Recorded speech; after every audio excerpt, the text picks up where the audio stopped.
Alors, ce que éventuellement je vous propose maintenant, parce que tout ça c'est beaucoup de blabla, et bah, j'ai mis mon nez rouge et je fais mon numéro ce soir, mais on voulait vraiment vous montrer avec Laurence le côté très opérationnel de notre cartable, en vous montrant quelques fonctionnalités emblématiques de l'ordinateur.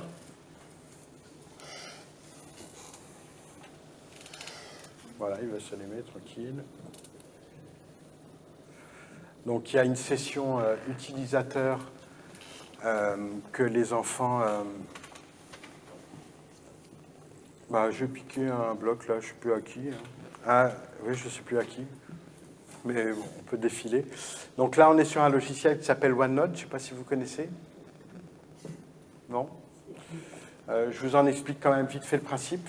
Vous avez là un logiciel qui a des qualités absolument extraordinaires. D'abord, c'est un logiciel qui s'auto-enregistre. Fichier, enregistrer sous, donner un nom au fichier, le mettre dans un dossier qui est dans un dossier.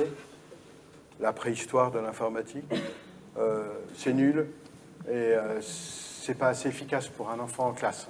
Ça va trop vite. Donc ça va pour une secrétaire dans un bureau, parce qu'il n'y a personne elle fait de la compète avec personne, et puis finalement, elle vit à son rythme. Mais en classe, c'est juste pas possible. Ensuite, ce logiciel, il est à 3 niveaux. Là, vous avez des blocs-notes. Dans chaque bloc-notes, vous avez des sections. Donc imaginez, voilà, typiquement, il y a d'autres organisations possibles, mais typiquement les enfants créent un bloc-notes pour une matière. Là, ils vont mettre un chapitre en section. Et dans chaque section, il y a des pages. Et cette organisation, je l'ai sous les yeux en permanence. Donc je ne peux pas me perdre. Et tout est là. Ce qu'il faut comprendre dans ce que je viens de dire, c'est qu'en termes de pédagogie et d'organisation, et Dieu sait si nos enfants sont pénalisés, ils ont des problèmes d'organisation, c'est qu'aujourd'hui, ce qu'on demande à un élève, c'est de faire quelque chose et ensuite de le ranger quelque part. Et il faut comprendre, rappelez-vous ce que je vous disais tout à l'heure par rapport à la double tâche, que quand je concentre tous mes efforts pour exécuter un travail, quand j'ai terminé d'exécuter ce travail, j'ai un relâchement attentionnel au moment où il faudrait que je le range quelque part. Et je pense que les problèmes d'organisation qui sont chroniques chez nos enfants viennent de là. Or, dans OneNote, la proposition est inverse. L'enfant, il doit d'abord aller là où il doit être, choisir sa matière, aller dans son chapitre, continuer sa page ou en créer une. Une fois que ça s'est posé, il travaille, mais à la seconde où il a terminé son travail, il n'a plus rien d'autre à faire, c'est déjà rangé. Vous voyez? Et ça, franchement, ça change la vie. Du jour au lendemain, de nos enfants, et ce côté je perds n'existe pas. Alors, une fois que je vous ai dit ça, vous voyez que cette partie au centre, c'est donc la page. C'est dommage que OneNote ait appelé ça une page, c'est plutôt un espace de travail. Je demande aux enfants de s'imaginer une table sur laquelle on va poser des objets. Tous les objets qui sont posés sur cette table, ils sont de différentes natures, mais ils ont tous un point commun, ils sont solides. Ils sont ni liquides, ni gazeux, à part l'eau qui est dans la bouteille. Non, mais elle est dans la bouteille, donc elle a le droit d'être là. Mais ils ont toute cette caractéristique.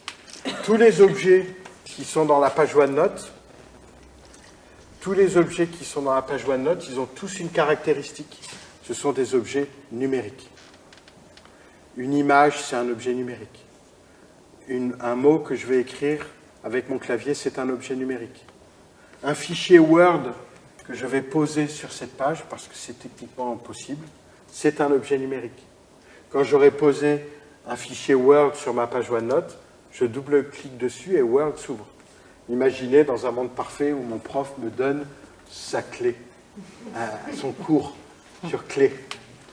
Son cours, je le prends, je pose le fichier sur ma page OneNote, je prends mes notes, et j'ai le support du prof juste à côté. J'ai qu'à double-cliquer dessus pour apprendre ma leçon.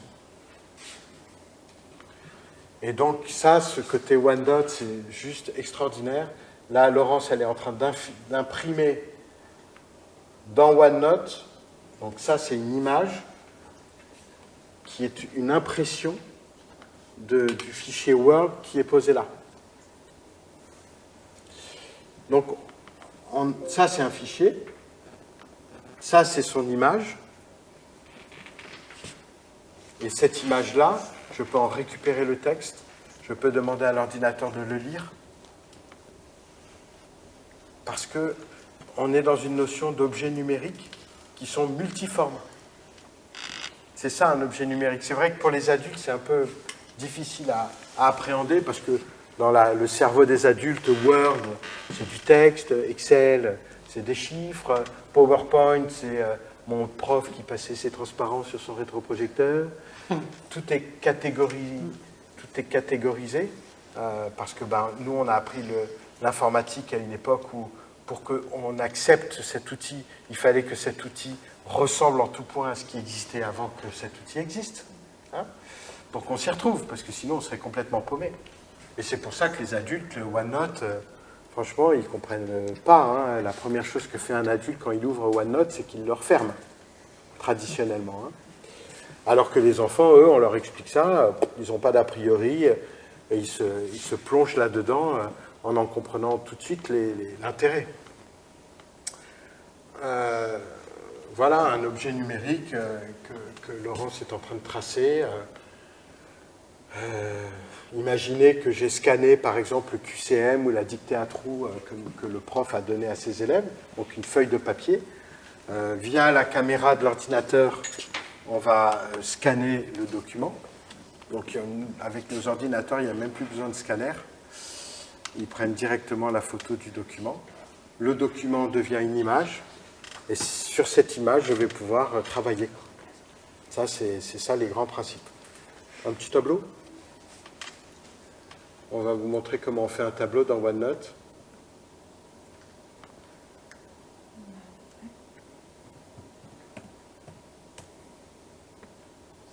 Ouais, encore. Touc, touc, touc, touc. On va mettre un peu plus grand. Voilà. Voilà comment on fait un tableau dans OneNote, ça prend 2 secondes. Une fraction. Qui sait faire une fraction avec un clavier? Toi? Ah oui, mais tu comptes pas. Voilà comment on fait une fraction avec un clavier. Hein. Alt plus. Windows H, dictée vocale. Sélectionner un texte, lecture. C'est ça qu'on apprend aux enfants. On est vraiment dans un truc qui est méga pragmatique. Tous les outils, les principaux qu'ils utilisent, on les a tous rassemblés dans cette barre-là. Et c'est ce qu'on leur apprend à utiliser. Donc vous comprenez bien que si un adulte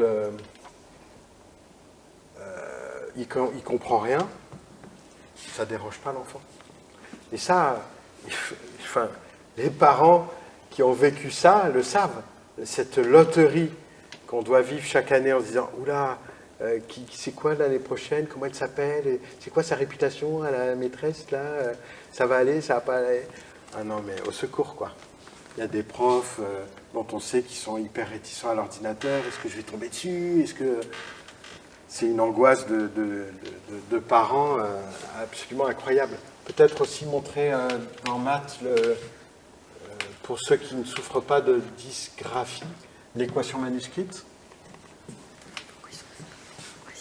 Donc là, j'utilise le doigt ou le stylet. Là, ça ne marche pas du premier coup, toujours. Voilà, on a des enfants qui n'ont pas de problème de motricité, qui sont juste des problèmes de dyslexie, qui continuent d'écrire. Donc l'ordinateur dispose d'un stylet. Donc c'est tout à fait possible d'écrire à la main sur la vitre. Et puis quand les fonctions deviennent un peu compliquées, il y a recours à cet outil.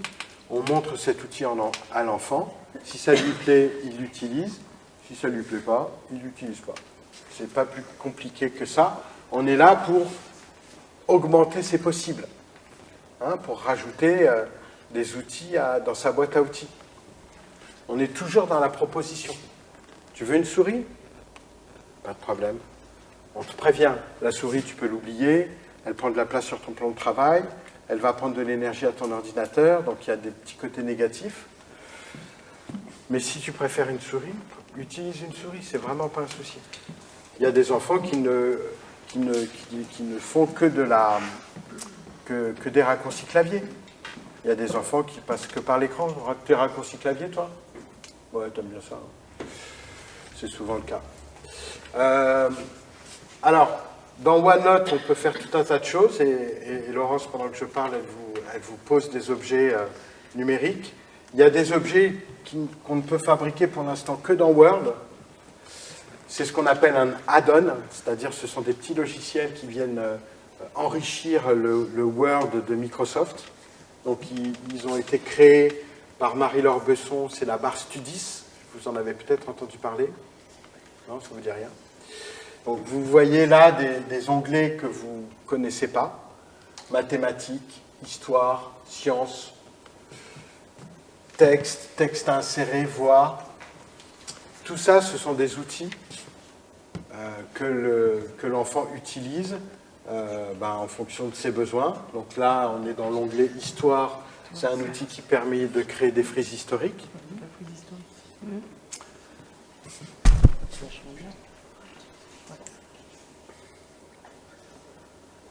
Celui-là, il n'a pas vécu longtemps. Hein. Ouais, ça change la vie. On parlait des personnes qui ont du mal à se situer dans le temps. C'est vrai que poser graphiquement une période, ça permet justement de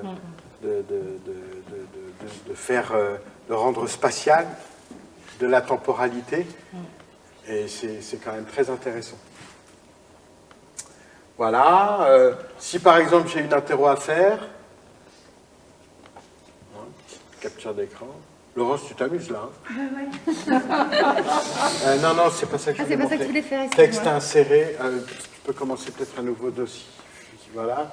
Texte inséré. Évaluation. Voilà, je suis en portrait, je suis en paysage.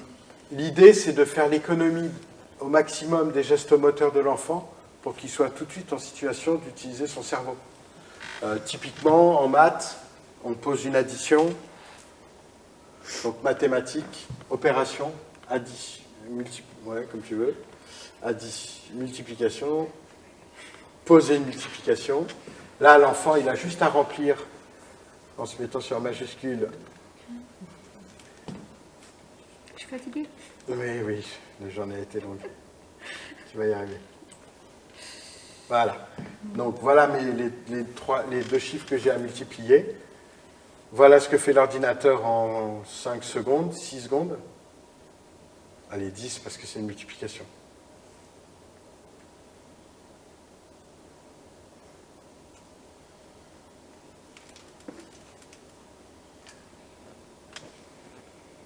Et là maintenant, je fais des maths. Et je vais terminer en même temps que mes copains. Et mes 2 ne ressemblent pas à des 4, et ils ne sont pas dans la mauvaise colonne. D'accord?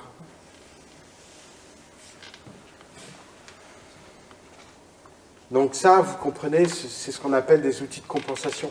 Ils ne sont pas là pour que l'enfant il soit avantagé par ses camarades. Ils sont là pour rétablir l'équité et que les camarades en question puissent... pour que nos enfants ne soient pas mis en situation de handicap.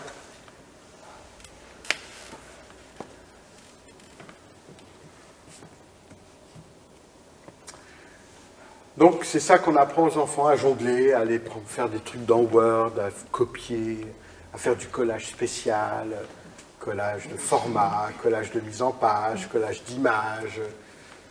Là c'est en physique. Il y a tellement l'idée répandue qu'on ne peut pas tout faire avec un ordinateur. Dans toutes les matières, on démontre le contraire. en SVT, les schémas. On va sur Paint pour remplir des fonds de cartes en géographie. On va dans la Bar Studies pour aller récupérer des banques de données, d'images. À chaque année scolaire, il faut que l'enfant se remette un petit peu à jour au niveau des fonctions de l'ordinateur. Non. Non, mais comme nous, on prend des mauvaises habitudes, on fait toujours les mêmes choses, puis il y a des touches qu'on n'utilise pas. C'est vrai, mais c'est parce que vous êtes des vieux. La bonne- Un va vieux chercher la réponse. un vieux dans notre association, c'est quelqu'un qui est né avant l'an 2000. Hein. Il y a une vraie fracture générationnelle dans l'approche de ce qui est numérique et de l'ordinateur entre les enfants qui sont nés avant et ceux qui sont nés après l'an 2000. Tu es un vieux, toi aussi? Si. Vous comptez combien de temps Donc, combien il faut de temps pour qu'en gros un enfant prenne en main les outils? Alors, est-ce que vous avez à peu près oui, parce que par exemple quand les enfants et les ergots, alors nous la fameuse circulaire dont vous avez parlé, je ne la connais pas, mais les ergots interviennent dans les écoles. Et sur ce, il y a un accompagnement dans le curriculum. C'était savoir combien de temps. Alors, notre façon de faire. Ouais. On donne 5 séances de formation aux enfants, bientôt 6. À la 4e séance, on demande aux enfants de mettre à la poubelle tout ce qu'il y a dans leur cartable, de mettre à la place l'ordinateur et d'aller en classe pour mettre en pratique 6 heures par jour ce qu'on leur a montré. Donc, du jour au lendemain, ils vont à l'école avec un ordinateur au bout de 5 séances de 55 minutes. D'accord? Et entre une semaine et 1 ou 2 mois, pour que l'enfant soit à l'aise et atteigne déjà le seuil qu'avec l'ordinateur, il travaille à la même vitesse qu'avant. Et puis quelques semaines après, suivant l'enfant, il va travailler plus vite avec l'ordinateur que quand il ne l'avait pas. Un enfant accompagné ou non accompagné d'une AESH? Oui, oui, bien sûr. L'AESH n'est pas là pour toucher l'ordinateur. Elle est là pour accompagner l'enfant, reformuler, le recentrer, mais normalement, elle ne doit pas toucher l'ordinateur. Et vous ne trouvez pas avec cette fameuse, l'échec en fait dont vous parliez, le manque de confiance, parce que vous disiez tout à l'heure, au bout de 4 séances, globalement, les enfants sont assez à l'aise et oui. alors, scolairement. Tout à fait. Parce que ça veut dire introduire l'ordinateur, proposer ça à l'enseignant, qu'il soit accepté, et voilà. Parce que, ça fait beaucoup d'étapes en fait. Ça fait beaucoup d'étapes. Alors, si vous vous mettez à la place de l'enfant, oui, c'est justement de ce point de vue-là. Il est en galère depuis 4 ou 5 ans. Ouais. On lui propose un outil plaisant dont il comprend tout de suite à quel point ça va lui simplifier la vie. Donc, nous, en interne, pendant ces 5 séances de formation, on suscite l'enthousiasme de l'enfant. Et dans 98% des cas, il est au taquet, il n'a qu'une envie, c'est d'aller à l'école avec son ordinateur. Après, il y a le monde. Ah ben non, t'es pas prêt. Il y a la peur des adultes. La peur des adultes qui peuvent casser cet élan. Les échecs sont là, en fait. Quand on a des échecs, ils sont là. C'est que la maman a dit, ah ben non, c'est trop tôt. Donc, on laisse 1 mois passer. L'enfant oublie tout ce qu'on lui a appris parce qu'il n'a pas eu l'occasion de les mettre en pratique. Et donc, forcément, c'est mort. Hein. Donc, voilà, nous, la formule qui fonctionne, c'est 5 séances. Au bout de la 4e, l'ordinateur. La 5e séance, 15 jours après l'introduction de l'ordinateur pour corriger, faire un peu de chirurgie et corriger les 2-3 trucs qu'il y a à corriger. Et c'est tout. Oui, parce que finalement, la difficulté qu'on peut voir avec les ordinateurs que fournit l'éducation nationale, oui. C'est finalement la gestion de ce clavier, mais finalement, quand vous êtes en tactile, c'est ce qui fait que on perd cette... souvent, ce qui rend la difficulté, c'est cette saisie-là qui est... Ah oui, la frappe à 10 doigts. Oui. C'est quoi ce truc-là? Voilà, non, c'est un faux problème. Ouais. C'est un problème d'adulte. Non, pas à 10 doigts, mais ce que je veux dire, c'est que souvent, c'est ce qui peut rendre, des fois, on leur apprend à taper, les ergots, apprennent à taper d'une certaine façon. Pour nous, ça ne devrait pas exister. On est à une époque où il y a des écrans verticaux, horizontaux, des téléphones, dans les McDo. La frappe à 10 doigts, c'est un fantasme d'adulte du XXe siècle. C'est complètement dépassé à notre époque. Alors, on sait qu'il y a beaucoup d'enfants qui passent 20, 30, 40 séances à essayer d'apprendre à taper à 10 doigts. Non, c'est pas une bonne idée parce que du coup l'enfant va percevoir la production au clavier comme une corvée, parce qu'il se sera quand même obligé à faire, et puis surtout c'est parfois contre-productif, parce qu'on voit des enfants qui, par le stress de ne pas mettre le bon doigt sur la bonne touche, du coup ils tapent à 2 à l'heure, quoi. Ils se freinent eux-mêmes au lieu d'aller vite. Or, je ne vous le souhaite pas, mais si vous avez la malchance de devoir aller porter plainte un jour à la gendarmerie, vous verrez ce qu'ils font avec 2 doigts. Oui. C'est absolument extraordinaire. Donc c'est un faux problème, quoi. Alors souvent, on apprend à l'enfant à taper à 10 doigts parce que c'est comme ça que ça se faisait avant. Écoutez, c'est pas intéressant. Ouais. Et, oui. L'espagnol. Je voyais qu'il y avait un onglet espagnol sur OneNote. Oui, bien sûr. Des fois, est-ce qu'il peut poser... Alors moi, je n'ai pas fait l'espagnol, mais des fois les accents... Ou... Alors, je vous explique. Comment gérer ça, on l'explique. Non. On est mieux que ça encore. Là, l'ordinateur, il est en français. Ouais. On a installé sur l'ordinateur... Juste cliquer sur... Ouais. On a installé d'autres langues, dont l'espagnol. Quand je clique sur espagnol, l'ordinateur, à part dans les menus, il bascule en espagnol, y compris le clavier. Donc si je fais apparaître le clavier, j'ai le clavier espagnol avec tous les caractères spéciaux en espagnol. Il dicte en espagnol, il corrige en espagnol, il parle en espagnol. Pendant le temps où je l'ai mis en espagnol. Je termine mon espagnol, je rebascule l'ordinateur en français ou en anglais. Voilà, avec la souris, la petite flèche, mais avec le doigt, on peut... Oui. Voilà. Et même les petites fonctions au-dessus, là, la couleur... Oui, bien sûr. Choisir le coup. Ouais. D'accord. Je vous en ai pas parlé, mais Laurence vous l'a très bien illustré. Les doigts, c'est aussi zoomer, dézoomer, se déplacer, naviguer. Donc l'histoire de la taille de l'écran, en fait, ça n'existe pas. En 1 seconde, je suis à 400%. Et ils sont à l'aise avec le doigt, parce que nous, on n'aime pas trop, on aime bien la petite souris à côté. Non, les enfants, ils aiment bien... Écoutez, on est là dans l'histoire d'augmenter les possibles. Oui. Donc effectivement, il y a des réflexes de vieux. Mais au-delà de ça, on est vraiment dans une liberté, en fait. Oui. On dit à l'enfant, et c'est ça qui est génial en informatique, il y a toujours plusieurs façons d'accomplir quelque chose. Voilà les 4 façons que tu as de faire, choisis celle qui te plaît. Et souvent, en tant qu'adulte, on est dans le « faut faire ça comme ça » ou « faut faire ci comme ci ». Mais on contraint l'enfant à faire quelque chose alors que lui, naturellement, il le ferait autrement. C'est ça qui est génial avec l'informatique, c'est que on est là à montrer les choses et l'enfant, il fait après ce qu'il veut, quoi. Et on est toujours surpris quand on dépanne l'enfant, on jette un coup d'œil sur ce qu'il fait, on corrige 2-3 trucs, on voit d'un coup d'œil un peu comment il travaille. Et moi, il y a beaucoup de choses qu'on a appris des enfants eux-mêmes. Parfois, on reçoit un mail, « j'ai trouvé un super raccourci. Ah, mais je le connaissais déjà, c'est pas grave. » Voilà, c'est super sympa. Et les manuels scolaires sont pratiquement tous numérisés? Alors, tous les livres en France qui sont édités depuis 10 ans et qui ont ce qu'on appelle un code ISBN, donc un code de dépôt à la Bibliothèque de France, on peut les obtenir gratuitement via une association qui s'appelle Bookin.lu au titre de sa dyslexie ou de son trouble. C'est sur prescription médicale.